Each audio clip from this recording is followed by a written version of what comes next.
வாழ்க்கை அவ்வளோ ஈஸின்னு நினைக்கிறீங்களாங்க? ரொம்ப கஷ்டங்க. வாழ்க்கையில நம்ம ஒவ்வொரு தருணத்திலயும் ஒவ்வொரு மனிதர்கள சந்திச்சுட்டு போயிட்டே தான் இருக்கணும்.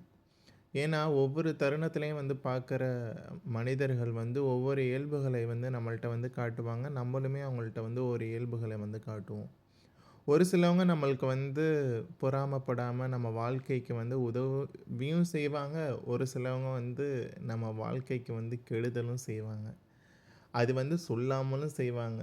நம்ம கூடயே இருந்துகிட்டு. அத பத்தி எல்லாத்துக்குமே தெரியும். நம்ம அந்த தருணத்தில ஒருத்தவங்க ஏமாத்தும் பொழுது, நம்ம ரொம்ப உடைஞ்சு போய் இருந்துறக்கூடாது.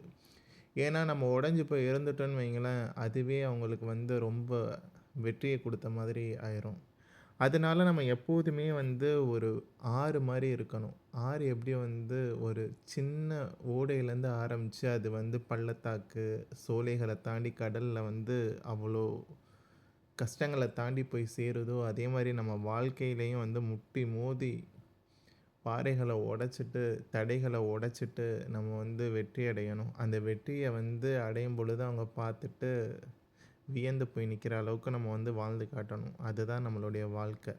ஸோ, நம்ம எப்போதுமே ஒரு 6 மூல இருந்துட்டு வெற்றி அடைஞ்சு தீருவோம். நன்றி, வணக்கம்.